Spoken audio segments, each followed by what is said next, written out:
You're listening to Crazy Shit in Real Estate. You'll be amazed at all these wild but true situations that others have found themselves in. Because on this show, you'll hear uncensored, unbelievable stories from the world of real estate. I'm Leigh Brown. Let's dive right in. Before you get the rest of the story, I'd love to share a quick message from today's sponsor. Hey y'all, just going to take a quick break from this conversation to let you know about the sponsor of today's episode. That sponsor is, well, frankly, it's me. It's Leigh Brown University. Look, it's no secret that real estate is crazy competitive, getting more so every day. And when the pie doesn't get any bigger, but the people wanting a piece of it do, you've got to figure out a competitive advantage. And that's why I created Leigh Brown University. It's everything you need from soup to nuts, cradle to grave, point A to point B, whatever point B is. Each of you has different goals. So maybe you're a new to the career realtor, or you're a super experienced pro who can't figure out that next level. There's something in my course that's going to help you break through. It's designed for you before I even met you. So enroll in Leigh Brown University today. You go to www.leighbrownu.com. and I'll see you there. Now, back to this amazing content. So welcome to Crazy Shit in Real Estate. In fact, I love that I'm doing the video now because people get to hear the pre-show and they're enjoying the pre-roll more than the show. So I think if they did not catch earlier that you have the Mindshare podcast, that's where you and I met at the National Realtors Conference, and we were in a tiny windowless classroom talking about podcasting. So tell the rest of the world what you do, who you are, give them a little bit of backdrop on David Greenspan. Absolutely. First, thank you very much for having me on. I really appreciate it. It's an honor to be here on Crazy Shit in Real Estate. David Greenspan, as Leigh just mentioned, with Mindshare 101. Mindshare is Mindshare is a top of mind, intuitive, instinctive reaction to a product or service. My goal every single day is to help everybody just get out there and build more mindshare. We know one thing, mindshare equals market share. So part of this comes down to the value that we're providing to people. How are we getting the messages across? How are we teaching people? And I do that through a series of training and coaching classes called the Mindshare Challenge. We've got the Mindshare podcast, which you just mentioned, which is available on every major platform, as well as the Mindshare 101 videos. And the podcast and the videos are all just free value add content for everybody to take advantage of. So you can go to the website, mindshare101.com, click on resources, and you'll have all the videos and podcasting you need there. And you can definitely check out one of the best episodes we've had so far with Leigh Brown. That's right. So way to suck up. Good job. It is your show. Now. It is my show. You know, I like this show. And I'm making my little Instagram post for stay at home, because we can stay at home, record our podcast episode, and elevate other people.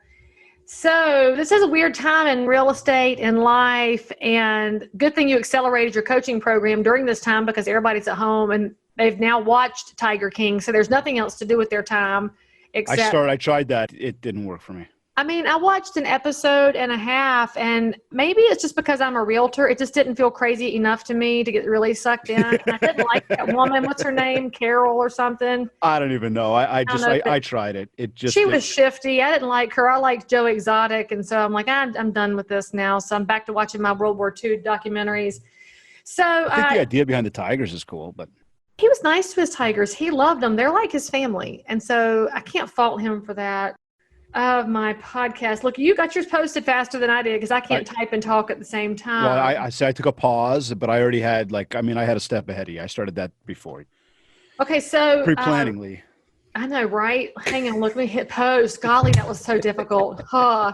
Look, y'all, I mean, I know we look like we're really good at multitasking because you can record the video and the audio at the same time. And I'm obviously in my home dining room. Yeah. David's got his little fancy real wall, and as you already heard, it's not green screen. So, David, tell our people a story. I mean, they like stories. They want to know about crazy shit that happens in and around real estate. You know what? You know what's some crazy shit? Here's some crazy shit that I'm seeing, and I got to tell you, and this is on a serious note.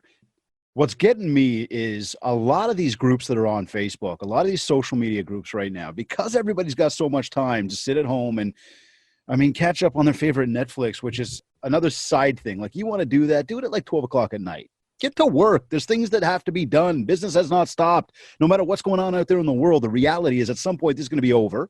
And when it's over, you don't want to be that person that goes, I got to do something now. I got to figure out where to get started. I'm going to start back up. No. You got to be rolling at full speed right now, because there's a lot of people that are putting their hat on, ducking their head down, and not doing a single thing, except for scrolling their Facebook or their Instagram or their TikTok. And TikTok's just another thing. It takes way too much time to post. It takes way too much time to scroll. Stay the hell away. It's kind of fun, but it gets old fast. But here's the thing. I'm seeing in a lot of the Facebook groups right now what we call pollution. There's way too many people that are sitting there bitching and complaining about woe is me, look at me, and then attacking other people for things that they are doing. You see, look, I'm a hockey player, okay? You know that. One thing for us is like men's league hockey players, we're all sort of older these days. We're not going to the NHL or anything like that. But some of us will have just a visor on, right, with nothing to protect our mouth. Some of us will have a full cage on. Some of us will have nothing on except for a helmet. But then you always get that guy, that like younger guy of the bunch on the other team that goes around just slashing people and hooking people, chirping at people all the time. And he's always the guy with the full face mask. And then when you go to confront him about it, it's like he's got a full cage. Buddy, take off the cage and then you can talk. Now, where am I going with this? Well, take this back to Facebook. Sorry, I'm Canadian. You know what happens with hockey. I freaking love this analogy, though. Okay. Well, but think about it, though, because now you're on Facebook. You're hiding behind this computer. People can't even see you and see your inflection. They can't see you speak. They can't see you. I'm joking with you, Leigh. They don't see any of this stuff. They just read your words. And now a few things are happening. You're attacking people. You're making yourself look bad. You're leaving an impression on people's minds that, whoa, I don't know how much I want to share with him or her, because they might talk about me after the fact. And that's one thing I've always been big on in life. Facebook, no Facebook, in person, out of person, whatever. Somebody said they heard me say something. Let me tell you right now, if I didn't say it to you, it didn't get said. Now, much the same, if I'm talking to you, Leigh, and I'm like, Leigh, hey, listen, don't tell, so-and-so that I said this and that. You're going to be thinking to yourself at some point, and I mean, I think it's just a normal human reaction. Okay, well, what will he say about me when I'm not around? So now come back to, again, where I'm going with this whole Facebook thing. We got a lot of people that are sitting behind their computers right now, bored out of their mind, not doing enough work, complaining about the fact that they don't have work, and they're picking on others. And that drives me bonkers. Because, again, there's one flip side that says, why aren't you focused on work? Why are you acting like a kid in a schoolyard in grade school? You know what I mean? To me, it doesn't make any sense. There's so much bad that comes out of this. And we know when it comes to social media, you got to be careful with the things you say and who you say and what you say about how you say and all that other stuff and the opinions you make, because it spreads like a wildfire really, really, really fast, right? So now you think about it and you watch all these people who are just in poor taste, attacking others for taking a listing or somehow trying to continue doing their business. And all of a sudden, everybody's got an opinion. And just like the guy on the ice with the full cage who wants to chirp, chirp, chirp, you're hiding behind a computer screen. Now, I am not saying to people, listen, get out there and duke it out in the streets. Instead, what I'm saying to people here is, we're going to get past this. And now is not the time for everybody to be attacking each other. Now is instead the time for people to get together with each other, figure out how we can help one another, communicate with each other. You think about any story, any movie that we've ever watched, any of these apocalypse movies, who's the hero? The hero is the one that's selfless, the one that's out there helping others, the one that's putting themselves out there to figure out what can they do to make everything around them better. They're not the ones going, hey, what you got for me? What are you going to do for me? If I do this for you, what are you going to do for me? The hero is not the one going to the store hoarding toilet paper, and I still don't understand that whole thing. I don't get it. But the hero is not that person. So for everybody watching, for everybody listening, think about it. What have you done in these past 3 or 4 weeks to communicate with people, be it through social media, be it through email, be it through phone calls, obviously not in person right now? But what have you done to communicate with people to see how people are doing? And I know, Leigh, I'm sure you've been saying it. I know I've been saying it. I know a lot of the people we know have been saying it. Call your database. Okay, cool. If you've now gotten past the whole call your database thing, let's take it one step further. How about call the small business owners around your neighborhood? The people that are struggling just like you and me. Call them up. Remind them about who you are. They may not even remember who you are. You could say, hey, I'm on the realtor who's always on their phone and I'm never actually looking at you in the eye when I'm paying for my eggs. That's me. Or my kid's the one's causing a ruckus in your store all the time. Hey, you may not remember me. But the key is this now. Now you're going to call these people And you're going to say to them, hey, just wanted to check in. I know things are rough right now. Look, they're rough for all of us, but I want to promise you something. When this all ends, I will be back in your store, or I will be back in your shop. I will be purchasing more. Now, what are you doing? You're giving people hope. You're making people smile. You're building some positive mind share. You're creating an extended relationship, and you're just being genuine about it. And the biggest thing is you're making somebody smile. Now down the road, when again everything ends and the world goes back to normal, then you're looking for an opportunity to potentially promote that community event that you're doing. You think if you walk back in that shop and you say, hey, Leigh, how's it going? It's Dave. Hey, so nice to see you. They're going to be excited to see you because you were one of the few, if not the only person that picked up the phone to call them and give them some hope, give them some reassurance during a bad time. Well, now, and again, I am not spinning this to say that you want to do this just so you can get something down the road. Not at all. You got to be real, genuine, authentic with that first call. That said, because you're a community leader, you are a community go-to person, you are a conduit of information for the community. Down the road, you're doing that community event or something, and you walk in and you go, hey, you think I could put up this poster or these flyers on? Please put it anywhere you want. Why? Because you built relationship. So instead of bashing each other, instead of looking at each other and pointing fingers at each other and putting an X on your forehead that says, whoa, that's a person I don't want to communicate with, or that's a person that can turn and just go black to white or white to black, like real quick at the snap of a finger, flip of a button. You don't want to be that person. Okay, so we're going to be a better person, but we got to get back to the tune of the podcast. You got them all built up now. You motivated them to be good people, but we got to talk crazy shit, Dave. I mean, that's what we're here. But that, to me, that's some of the crazy shit that I'm seeing right now, Leigh. Remember, we're evergreen. People are going to watch this. People are not horrible. I'm saying horrible with each other at this time right now. Like it's wrong to see that stuff. Let's make them laugh. You've been around real estate a long time. Tell me a story like you do with your kids when you got to distract them from their bad behavior. And I'm totally with you. The shaming has got to stop. But that's just, you know what? That's been some of the crazy shit that I've been seeing lately because this is just overblown. But I mean, look, when you get into some of this stuff, I mean, we've seen all sorts of crazy stuff. I got stories running through my mind. I can tell you we've seen people at conferences and events where we've done cool little marketing gimmicks where half of it was $100 bill and the other half was a marketing promo. You stick it under the table just so you can see the money. And then all of a sudden they come up to talk to you and they start with their foot dragging it backwards. Like you're not seeing them take the money. And then when they realize it's not actually money.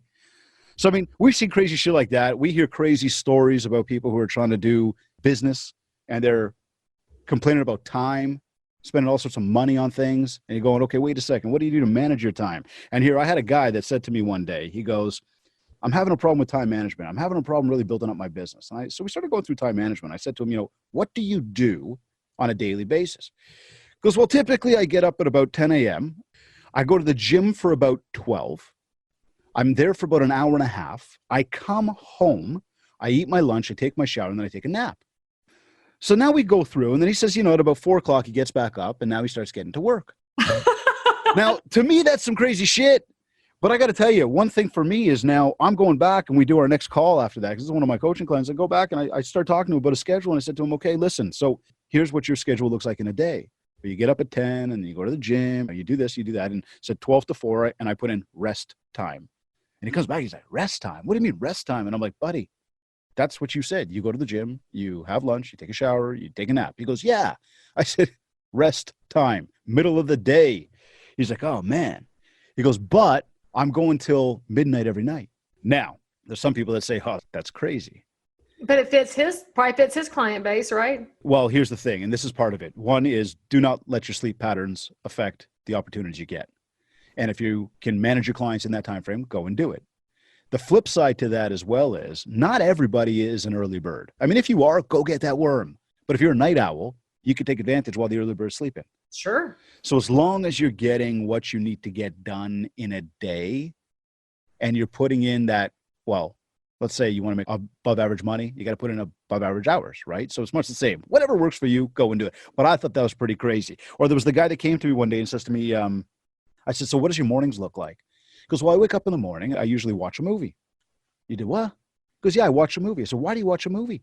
He says, well, my days usually don't start till about 1 o'clock in the afternoon. So I watch a movie every morning, then I get to work. Now, again, I'm thinking to myself, and for everybody, these are moments where even if you're not out there with people, you're not dressed and ready to get out there, you've got a lot of stuff to do at home, because then you complain about not having enough time to get shit done. That to me doesn't make sense. That to me is where people completely fail in this business, is when they're coming up with these crazy excuses around what they can or cannot do, of why they don't have. Again, back to what was me. And now we're not seeing the success we want to see. Well, that means if you're one of my consumer listeners and watchers, which we have a whole bunch of people that enjoy the podcast that are not in the game, and that's why they like our funny stories. But if you're looking to hire a realtor, you should actually ask them if they're early birds or night owls, because my clients know that I'm an early bird and that fits how we can work together. If they're night owls, I'm not their realtor because I'm done at 9 o'clock at night. So it's a fair question to ask. And most of the time when you're interviewing realtors, you're asking them their list price to sales price ratio and the marketing plan, when in reality, you should know how they're wired, because that's going to affect when you have conversations with them and when you see them. And that first guy you mentioned, Dave, it could be that his best prospecting is at the gym. If he's in there with people at noon, that might be who his client base is. It would not be mine, because I sell houses to people that I see in the gym at 5 a.m. So, it all depends. But it's a great question to ask and can impact the outcome of your real estate business. And that's the thing. I think that everybody's got their own habits about the way they go about doing things. I think that the big thing, though, is when you got somebody that says, I am going to only do video marketing. And I'm not to point fingers at any of those platforms that do video marketing. And they're all good. They can all work. It's just that if that is your only way to get out there and build your business, you're not doing enough for your business. So it's watching your time, and it's watching how you market yourself and the decisions you make. I mean, something that I think is completely crazy in this biz, and I'm sorry if these aren't stories about showing people houses, because I don't have those same stories, and I'm not walking around carrying like somebody I know that makes that stuff happen. But when I listen to the way that realtors, mortgage brokers, loan officers, whoever gets out there and tries to build their biz, all this automation, I mean, we've heard for a while now, what is the biggest disruptor in this business? And I'm going to continue to say it. The biggest disruptor is people embracing technology and going, you know what? I know it's like here, what I think is crazy. Your business comes from repeat referral people. 79% of it comes from there, right? Even if you don't know this person directly in your contact list, somebody in your list knows that person they've introduced you. It's just a fact. We've posed this question thousands of times. Yet what's crazy is that people spend 79% of their marketing dollars on people they don't know. 79% of their effort and their time on people they don't know. And again, we come back to complaining about time. Yeah, and then they get mad that those people don't use them as an agent, but they didn't know you. So why would they use you? You're just somebody on paper. I mean, right. You gotta add all the things up. If it's video, it's also showing up at the local business that you called, and they're like, oh, I recognize you. I saw that thing in my mailbox, and that was you that called me. If they start adding one and one and one and one, it impacts everything. And if you're looking for a realtor, just start asking some people. I mean, honestly, my best business comes from what Dave's talking about. It's the people who told somebody else that they know me, they saw my stuff, and they know me. It's always an and. It's not a but. If it's a, oh, I saw your stuff, but I know you, they're not calling you. No, but that's the thing. You look on social media. And this is where, again, biggest disruptor being us, we're embracing all this technology, putting all the technology between us. Yet we know, and if you ask anybody, it's a relationship business, yet I'm going to put all this tech in between us. Well, why are you putting anything in between you? I mean, leverage it, utilize it, implement it. Do not make it the be all and end all of your biz. It's like the people that want to go spend stupid amounts of money on a website. You want to be the conduit of information, not the website. That is just a business card. That's it. It's an online business card. It validates who you are. You know that lady you saw driving around in the truck on the street? Yeah, this is her. Oh, cool. Connection. But when you see technology, now is when it's good. In coronavirus time, we have to social distance. That's where you think about technology as a conduit when you can't have the person-to-person interaction. But when the markets go back to normal and we reopen the economy, you better not have lost the ability to have your person-to-person conversations because you kept up with people and worked during the downturn, which is what Dave's talking about. You can't just lay on the couch and eat Doritos all day and expect your business to be good when we come to the other side. And consumers, it's a fair question to ask when you're ready to sell your house in July because you were planning on April and it just didn't happen. Ask your realtor, what did y'all do during the downturn? Ask your mortgage lender, what education did you take during the quiet time? Right. And help me, because all the realtors that I know are taking a ridiculous amount of classes right now because they have time, and the mortgage lenders are doing refis and they're staying engaged in the liquidity situation so they can be helpful when things reopen. You should ask, what did you do with your downtime? It's a fair question. Just like you're asking your kids what they're doing in their homeschool classes, you now have a chance to see what the school system gives to your kids. Maybe you're supplementing it. And if you are, get somebody to ask your kids what's been the supplement. Think about how this time should start to do a set apart later to create.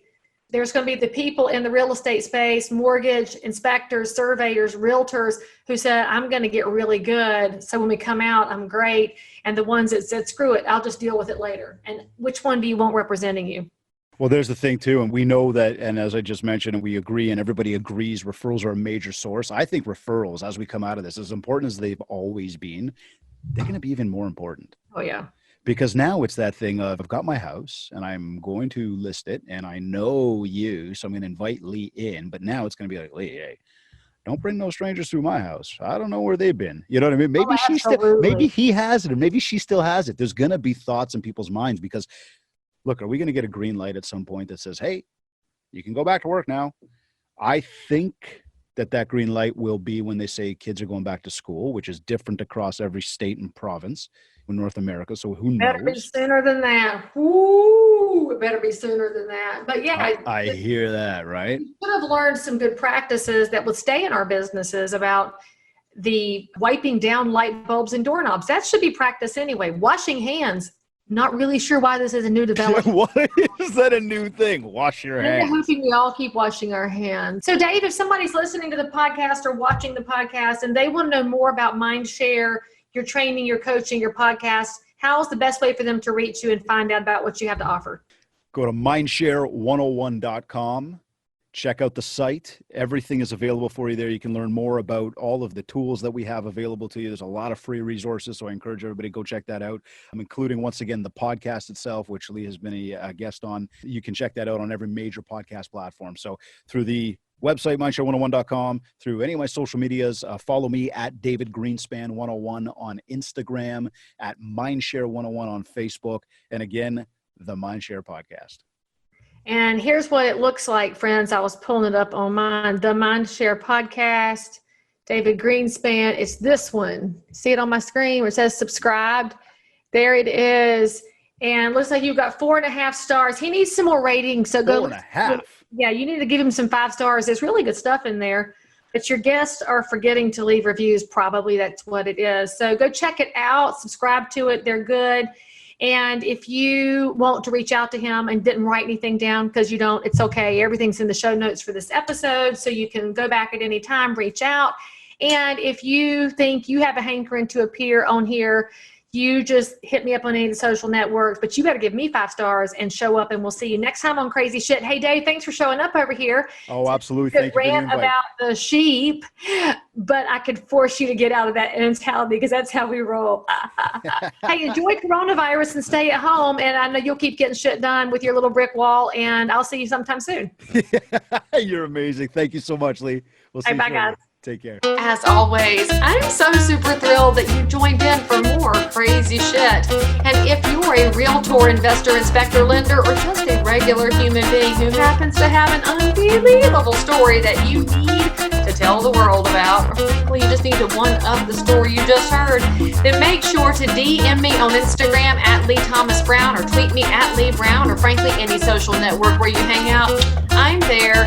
And if you had some fun, then you totally want to subscribe so you don't miss out on any future episodes.